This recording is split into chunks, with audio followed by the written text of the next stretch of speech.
Bonjour à tous. Comprendre le contexte géopolitique, stratégique du Gabon, je reconnais, n'est pas chose facile. Étudier et saisir la subtilité des forces qui agissent sur ce petit territoire est également une tâche très compliquée, mais néanmoins pas impossible. La France, ou du moins la France-Afrique, n'est pas un bloc monolithique. C'est-à-dire que au sein de cette mafia ou cet organe, il y a différentes factions. Différentes factions qui ont un regard plus ou moins différent sur la question africaine. Malheureusement, la faction que j'appelle la radicale, c'est celle qui est majoritaire. La faction majoritaire, radicale, c'est celle qui aime torturer les Noirs et renforcer tout ce qui est persécution. Hein? C'est les mêmes qui ont pondu l'esclavage des Noirs, c'est les mêmes mentalités. Ce sont des gens vraiment très durs et avec des mauvaises intentions. Mais dans la France-Afrique, il y a également des personnes qui sont pour l'instant minoritaires, mais qui sont plus ou moins flexibles. Ils comprennent que la France a des besoins énergétiques, que la France a des besoins en minerais, etc. Et qu'on peut trouver un compromis avec les peuples africains pour prendre leurs richesses, tout en ne pas aussi favoriser des dictatures. Donc il y a des gens qui sont un peu plus nuancés sur la question africaine et qui profitent toujours des situations de chaos pour pointer le doigt en disant à leurs frères qu'écoutez, si on ne change pas notre façon de faire, on risque de tout perdre. Parce que si un bon matin, les Africains se lèvent tous de manière globale et qu'ils nous chassent de l'Afrique, on va tout perdre. Donc on doit faire preuve de sagesse, on doit essayer de leur donner un peu ce qu'ils veulent et trouver des compromis pour ne pas trop perdre, hein, mais également leur donner un petit peu d'avancement. Ça, c'est des frères, entre parenthèses, de ces milieux qui ne sont pas forcément initiés au plan final de destruction ou d'extermination. C'est juste des hommes d'affaires, des diplomates, des hommes politiques qui sont dans la mafia france-africaine, qui en profitent, mais qui veulent aussi un peu accorder aux Africains plus de liberté, plus de flexibilité. Non pas la liberté totale, mais ils aimeraient que les choses puissent s'améliorer. En un mot, bouffer leur argent au calme sans que les gens fassent des manifestations pour réclamer des choses aussi élémentaires que le respect d'un vote. Mais à cela s'ajoute la complexité des arrangements qui précèdent l'ère dans laquelle nous vivons. Parce que si tu es né dans une maison et que quand ton père décède, l'huissier vient cogner à la porte et te dit que la maison ne t'appartient pas, tu vas dire c'est faux, mais lorsqu'on te sort les documents que ton père a signés avec les témoins, tu auras du mal à bouder. Donc si ton papa a vendu ta maison sans que tu le saches, la maison qui devait te revenir de droit a été vendue avant même que tu ne naisses. Un jour, il avait des problèmes d'argent, il a pris un prêt à la banque, et à la banque, on a dit, ok, il n'y a pas de problème, voici le prêt, et puis la maison nous appartient.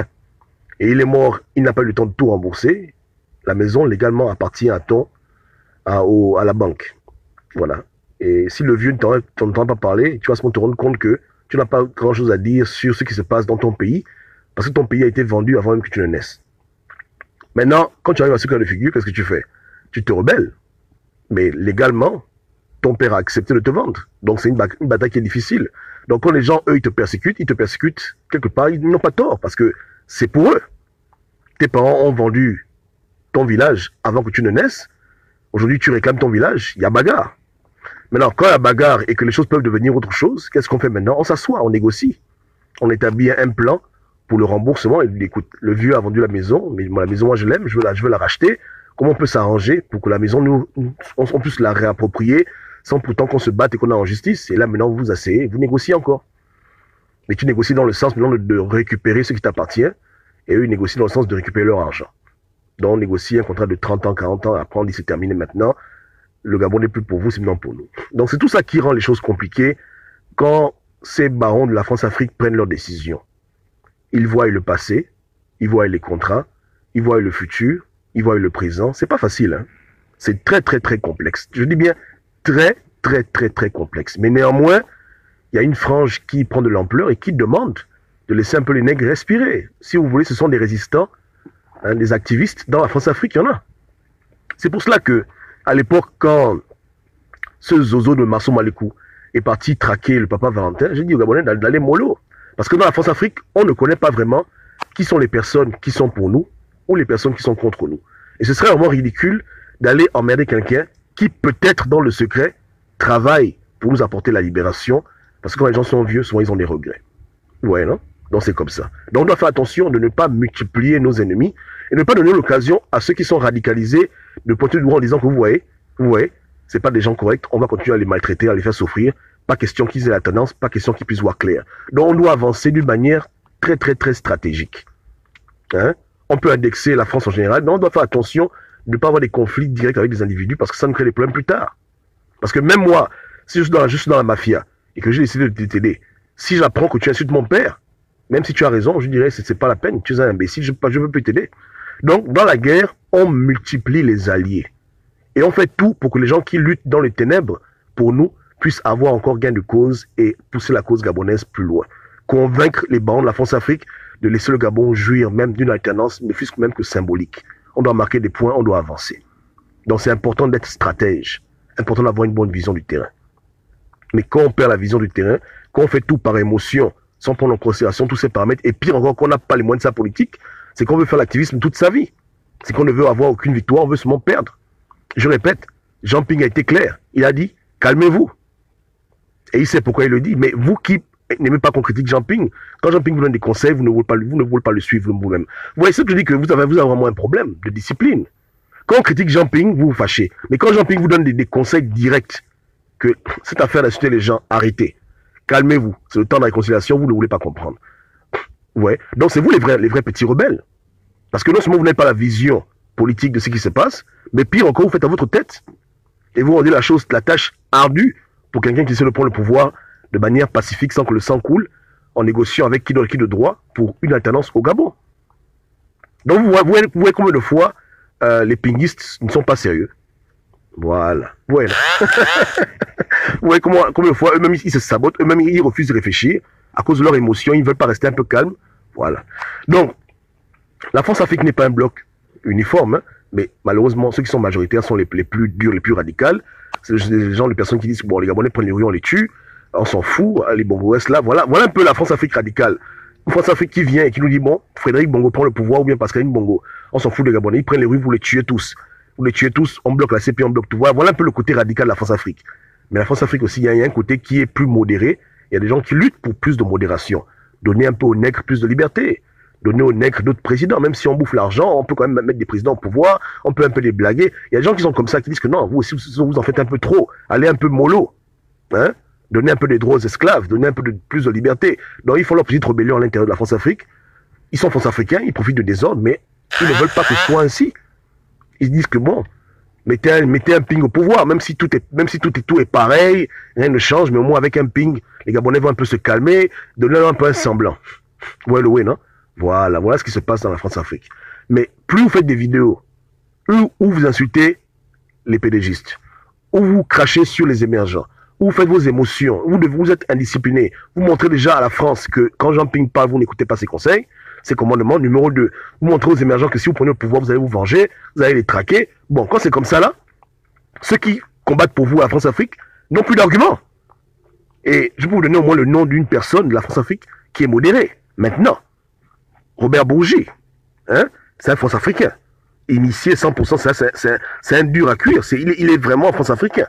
Hein? Lui au moins c'est qu'il est dedans, mais lui il est modéré. Lui s'imaginait un Gabon avec Jean Ping au pouvoir. Mais pour les radicaux, c'est pas possible. Pour les radicaux, c'est les Bongo, point barre. Et les Gabonais sont pas contents qu'ils aillent se faire foutre pour les radicaux. Mais pour les modérés, comme Bourgi, il faut changer un peu de bout, il faut blaguer les gens, mettez un petit ping, avançons un peu. Voilà les modérés, comment ils parlent. Donc lui, au moins, on sait qu'il est modéré, on le connaît tous. Ouais, non.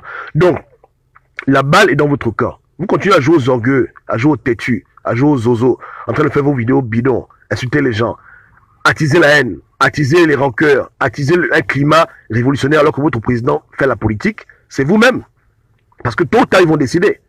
Là, au moins, ils sont pour parler, ils réfléchissent, ils sont en train de voir, ok, on va voir, machin. Mais s'ils se rendent compte que vous intensifiez vos insultes, vos menaces, hein, votre orgueil, que vous ne voulez pas que vous ne voulez pas suivre à la lettre les consignes de votre propre président élu que vous manifestez depuis 2 ans, je vous garantis qu'à la fin, ce seront les radicaux qui vont l'emporter. Et quand les radicaux vont l'emporter, ils vont faire ça dur. Ils vont faire ça très, très dur. Ce sera le pire cauchemar que vous ne voulez pas voir. Parce que les radicaux, ils ne blaguent pas. Eux, c'est un bongo au pouvoir et le peuple, on le mate. Et puis le reste, on n'a rien à foutre. Vous comprenez, hein? Ça, c'est les radicaux de la France-Afrique. Et ils ont les moyens de leur politique. S'ils décident d'imposer au pouvoir un bongo, il n'y a rien que nous ne puissions faire. Il n'y a que Dieu qui peut les stopper. Mais pourquoi Dieu va les stopper si son peuple joue au têtu? Vous comprenez le way, non? Je dis bien que s'ils décident aujourd'hui que c'est un bongo qui prend le pouvoir, personne ne va bouder. Au début, là, les gens seront calmes. Les gens pourront faire leurs 400 coups à côté. Hein, mais quand ils vont mettre en place leur mécanisme, personne ne pourra bouder. Ils ont déjà montré aux Gabonais leur puissance. Ils ont montré aux Gabonais de quoi ils sont capables. Ils sont capables de faire tuer les Gabonais à ciel ouvert et de s'arranger à ce que personne ne rende des comptes devant la justice internationale pour les crimes. Voilà la puissance de la France-Afrique. Allez-y, mollo. La France-Afrique est capable de te prendre en route, t'égorger en pleine route, et puis tu vas faire quoi? Hein? Voilà. Quand un pays est endetté, ils prennent leur argent, ils donnent à leurs nègres de maison, ils n'ont pas de problème. Ils ont les moyens militaires, financiers, juridiques, politiques et économiques, on sait de quoi ils sont capables. Donc les rares fois où ils sont pris un peu par l'esprit de Dieu, qui touche leur cœur pour donner un peu de liberté aux nègres, n'allez pas tout abîmer à cause de vos conneries de radicalisme. Soyez un peu intelligents. Parce que si cette porte-là se ferme, il n'y a que la révolution, et on n'est pas prêt pour une future révolution. On commence à peine à mettre en place une véritable résistance, une vraie opposition. À l'heure actuelle, c'est nul. Il n'y a que Dieu. Hein. Il n'y a que Dieu. C'est bolé. Donc arrêtez. Comprenez ces choses-là et méditez dessus. J'ai mis la vidéo sur YouTube. Hier, les gens dessus mettent des négatifs. Je dis, mais vous mettez négatif pourquoi? Hein? Il y a un temps pour les émotions. Il y a un temps pour les insultes. Il y a un temps pour l'invective. Il y a aussi un temps pour négocier et discuter dans le calme. Il y a aussi un temps pour être civilisé. Il y a aussi un temps pour arrêter de rire. Il y a un temps pour tout dans la vie. Tout dépend maintenant d'être dans le bon moment. Quand il faut frapper, il faut frapper. Quand il faut être sauvage, il faut être sauvage. Quand il faut être discipliné, il faut être discipliné. Quand il faut être poli, il faut être poli. Tout ça, ce sont des armes. Mais vous avez un problème, vous ne savez pas utiliser les armes opposées. Vous n'avez que des armes de sauvagerie. Vous avez du mal à vous adapter au terrain et appliquer les bonnes méthodes quand il le faut. Et c'est un problème grave. C'est un problème très grave. Ping, au moins, il sait. Même s'il fait ça en retard, quand il faut être révolutionnaire, parce qu'il se dit que là, c'est bon la révolution, il était révolutionnaire. Il a vu que c'est bad, maintenant il commence à changer, il devient politicien. Voilà. Il faut apprendre à être caméléon. Pour la bonne cause, bien sûr. Pas pour faire le mal. Mais pour la bonne cause, il faut s'adapter au terrain. Est-ce qu'on se comprend? Donc, la France exige que si Ping prenne le pouvoir, il prenne le pouvoir d'une manière pacifique, avec tous les Gabons autour de lui, pour que la France bouffe son argent au calme et qu'il n'y ait pas trop de désordre.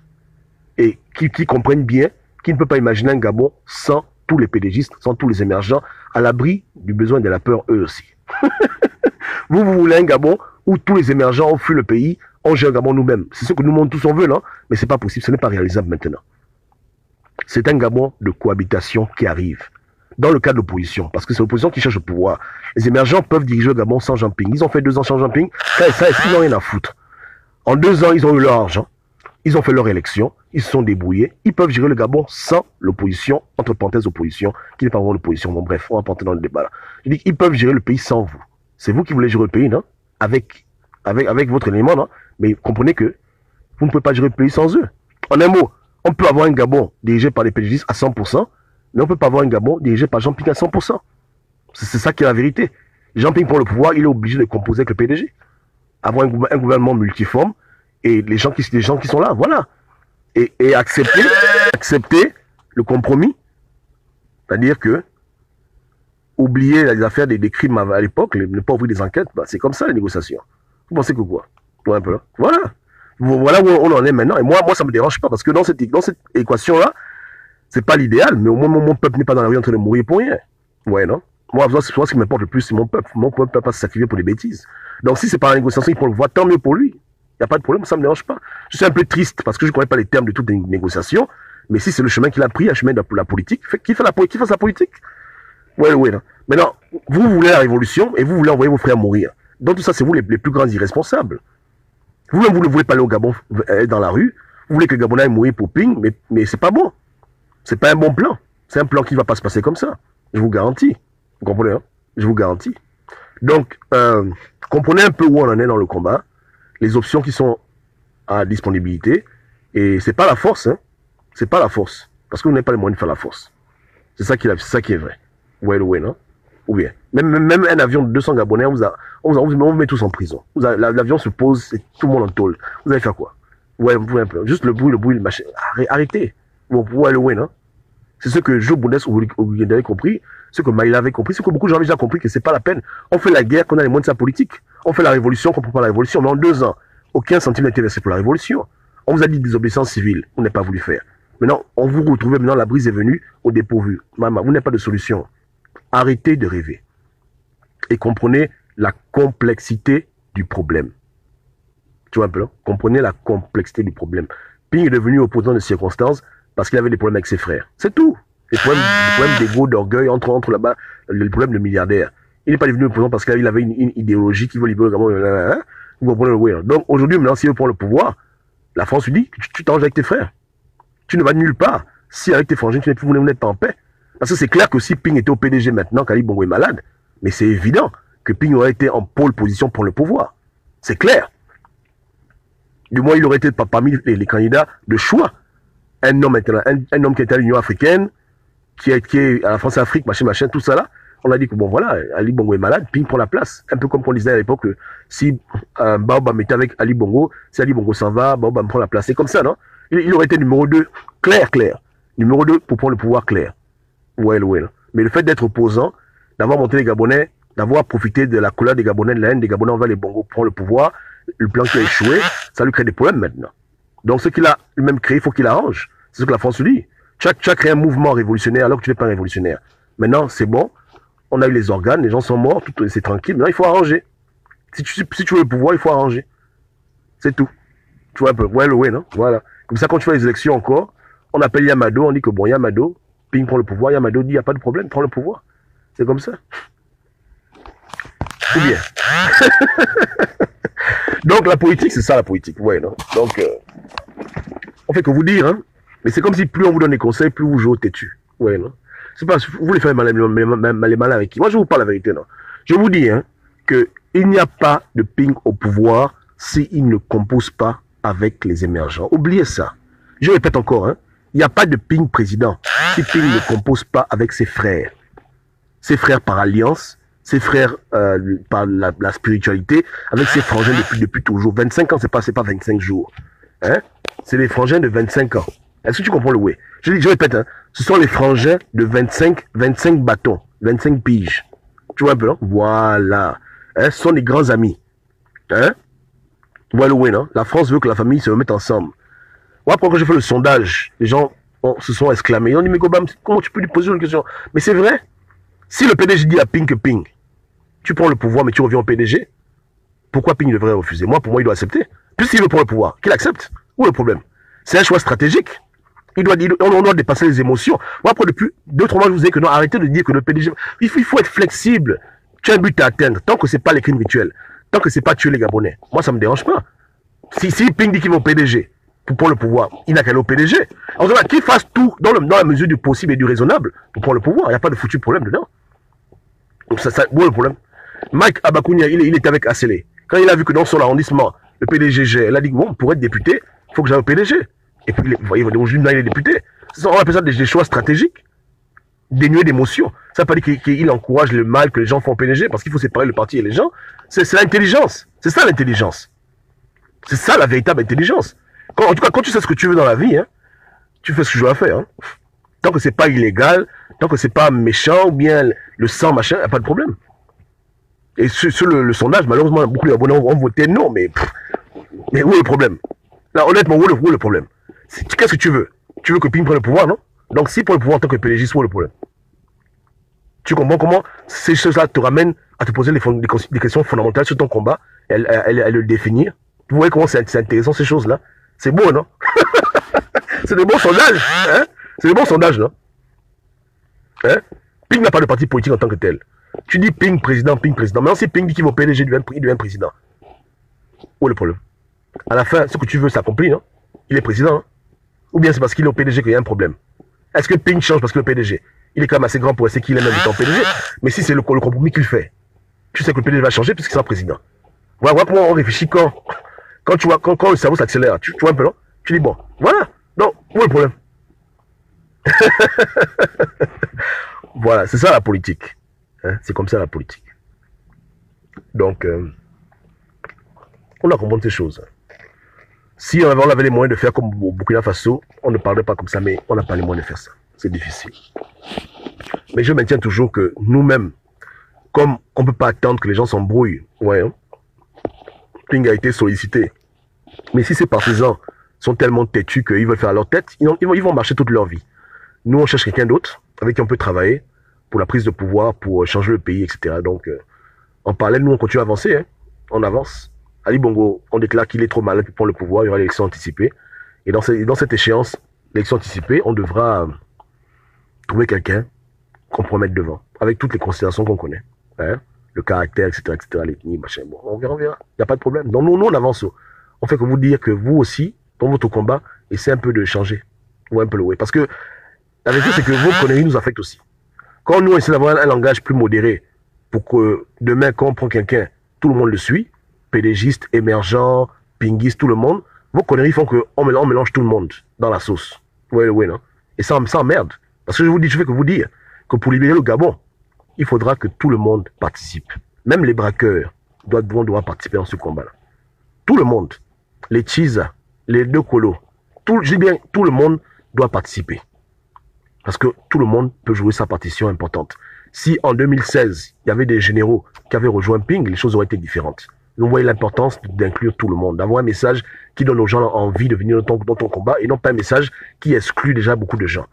On n'est pas nombreux, donc pourquoi on va exclure? On doit inclure de manière intelligente, avec des bases claires. Quand tu viens dans le combat, tu sais ce que tu vois. Le combat, pas de conneries aussi, mais il faut avoir l'inclusion. En devant, pas l'exclusion. Demain, un truc se passe, c'est le général tel ou le commandant tel qui peut t'aider.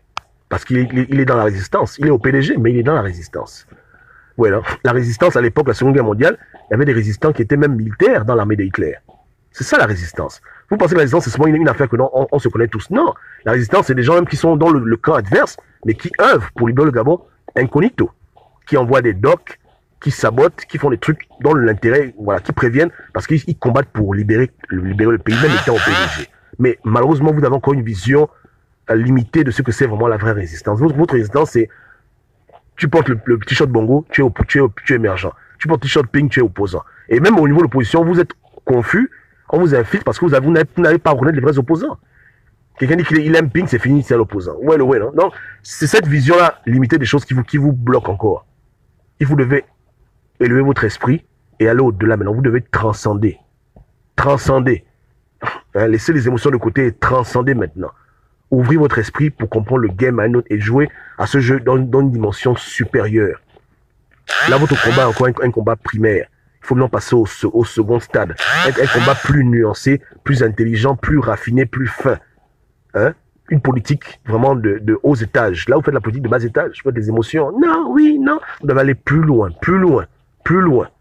Hein? En un mot de rouleau, faire comme sans tabou. Voilà. Ouais, non, vous devez faire comme ça tabou. 241. Ouais, il faut augmenter le game. Il faut augmenter le game. Demain, si j'ai un problème, si j'ai une stratégie pour libérer le Gabon, clair, que Dieu me donne, et je me rends compte de la stratégie, j'ai besoin de certaines personnes, mais je les appelle, même ce Zozo, le Marceau Malikou, si j'ai besoin de lui, je l'appelle, je lui dis, écoute, tu es un con, mais mets-toi à ça de côté. Tu vois un peu là. Là, il y a un truc là qui se passe en France, je veux que tu ailles faire ça, parce que ça nous arrange nous tous pour le combat qu'on mène. Ok, d'accord, salopard, ok, merci. Imbécile, d'accord, on rapproche. Voilà. Est-ce que vous comprenez que nous aussi, les Noirs, on est capable de transcender certains problèmes pour arriver à notre but et après, plus tard, avec les problèmes. On est capable de pouvoir aussi utiliser notre cerveau, notre adresse, notre esprit pour un peu, pour aller au-delà. Tu vois un peu le way. C'est comme ça. C'est quand on sépare l'âme et l'esprit. L'âme, c'est les émotions, l'esprit, c'est la raison. Les deux peuvent se rejoindre plus tard, mais on apprend à séparer les deux. Vous voyez le way, non? C'est comme ça. Donc, tout ça, c'est l'art de la guerre. On est en guerre, et la guerre n'est pas toujours comme les gens imaginent. Ouais, non? La guerre, c'est aussi quand tu arrives à convaincre ton ennemi de te rendre ton pain. quelqu'un te vole ton pain à la boulette, tu as le choix. Tu te bats avec lui, bien tu arrives à le convaincre. Si tu te bats avec lui, tu sais que tu es faible, là, tu vas te bastonner. Donc tu essaies de convaincre. Tu dis, écoute, donne-moi le pain à la boulette, moi demain je t'amène 2 pains. Tu peux me le blaguer, hein. Je t'amène 2 pains demain. Tu es sûr? Oui, je suis sûr. Oui, je t'amène 2 pains. Ok, mon petit, c'est bon, prends le pain. Après tu fuis. C'est comme ça aussi, là, c'est aussi ça l'intelligence, non? Un combat ne se gagne pas seulement avec la force. Un combat se gagne aussi avec la séduction, avec l'art. Voilà. C'est comme quand tu dragues une go. Est-ce que tu dragues une go? On a dit ici, je dois avoir. Non, tu peux. C'est ça, il y a des go qui aiment ça. Oh. Mais il faut adapter les choses. Hein? Si c'est une chisa, elle aime la violence, tu es la violente. Si c'est une go qui est un peu machin, il faut trouver le bon code. C'est comme un code. Tu cherches le code, tu cherches le code. Et quand tu trouves le bon code, tu appliques le bon code et puis les portes s'ouvrent. Tu vois un peu, non? C'est pareil. Voilà le way, hein? C'est comme ça. Tu vois aussi le contexte. Si tu dragues une go qui est en deuil, il y a une manière de lui parler. Tu dragues une go qui vient d'avoir son diplôme, il y a une manière de lui parler. Tu dragues une go qui vient de divorcer. Pour chaque cas de figure, il y a une façon de communiquer, une façon de se comporter pour gagner la guerre. Hein? Pour conquérir quelqu'un, il faut savoir s'adapter au terrain. C'est comme ça. Donc, il ne faut pas seulement appliquer les mêmes méthodes tout le temps. Il faut voir les circonstances, il faut voir l'aspect. Tu regardes autour de toi, tu analyses, tu dis, bon là, dans le contexte actuel, voilà, mais on a une manière d'agir. Par rapport à tout ce qu'on connaît comme paramètres étrangers, internes, externes, etc., on va agir comme ça. Ouais, le way, hein? Voilà. Donc, c'est doux, hein? On se comprend, hein? Voilà. Que Dieu vous garde. Ouais, le way, non? Pas de souci, il n'y a pas de rang, on est ensemble. Que Dieu vous bénisse. Et je vous encourage à faire preuve de maturité et de professionnalisme. La France est sur vos foutus comptes. Elle voit vos foutus vidéos. Elle connaît qui parle du Gabon. Donc, demain, là, si, par malheur, on dit qu'Ali Bongo est mort, ce sera le premier test. La manière que vous allez vous comporter, là, ça va être déterminant dans l'issue favorable ou défavorable de ce qui va arriver à votre jumping. Vous voyez le way, non? Et ça peut m'aller même encore plus loin. Plus loin. Parce que si vous riez de la mort de quelqu'un, même si vous ne l'aimez pas, les gens aussi je répète, hein, les gens aussi vont s'arranger à ce qu'eux aussi puissent rire de la mort de votre élément. Et tout là vont très loin. Il faut déjà arrêter le désordre. Ouais, le way, non? C'est vrai. Et si quelqu'un pousse votre papa devant chez Dieu, vous allez faire quoi? J'ai vu quelqu'un faire des vidéos pour dire que si vous touchez à Paping, vous allez voir ça. Vous allez faire quoi? Ça c'est le bruit. Attends, vous allez faire quoi? Si même aujourd'hui on le met en prison, vous allez faire quoi? Concrètement, laisse-moi faire les vidéos, c'est tout? Laisse-moi faire le bruit? Ouais, c'est tout? Non, honnêtement, vous allez faire quoi? Vous n'allez rien faire. Vous ne pouvez rien faire. Donc, allez-y, mollo. C'est un test. Préparez-vous. Donnez bonne image. Votre élément est en négociation. Votre élément est en plein pour parler. Rendez-lui la tâche facile. Apprenez un peu à la fermer. Faites des lives sur autre chose. Comment mettre les bigoudis, comment faire les ongles. Mon Dieu. Hein? Arrêtez de faire vos posts d'insultes. Ça sert à quoi? Hein? C'est immature et c'est ridicule à l'heure actuelle. Ça vous crée des problèmes pour rien. Vous ne pouvez pas imaginer, ça vous crée des problèmes. Ça vous crée des problèmes pour rien. Pour rien. On n'est plus à ce stade maintenant dans le combat. À cause de notre leader, le combat est devenu différent. Il faut le comprendre. Soyez des gens disciplinés. Soyez pas des petits têtus, des petits pingouins têtus du pôle Nord et du pôle Sud. Hein? À quel niveau la pinguerie? Ou bien, n'ayez pas mal, hein? N'ayez pas mal parce que votre leader nous copie, quoi. Faut pas avoir mal. C'est comme ça, ça arrive. Ouais. N'ayez pas mal, n'ayez pas mal. N'ayez pas mal. Hein? Nous, on est pas en train de vouloir vous couler que vous êtes bêtes. Ouais, non. Dieu seul sait si vous êtes intelligent. Mais c'est ça aussi l'intelligence. Là, maintenant, c'est stratégique. C'est le temps de la politique. Donc, arrêtez vos vidéos que le Gabonais prenez les rues, hein, et suivez les conseils de votre grand frère, de votre père, grand-père, leader. Hein, voilà. C'est tout, non? À quel niveau? Yeke. Ok. Donc, nous, on continue à prier pour qu'Ali Bongo se rétablisse et qu'il puisse donner sa vie à Dieu. Et on continue vos prières. Donc, n'hésitez pas à faire une petite vidéo rapidement sur son état de santé et puis on va se parler aujourd'hui. Ciao.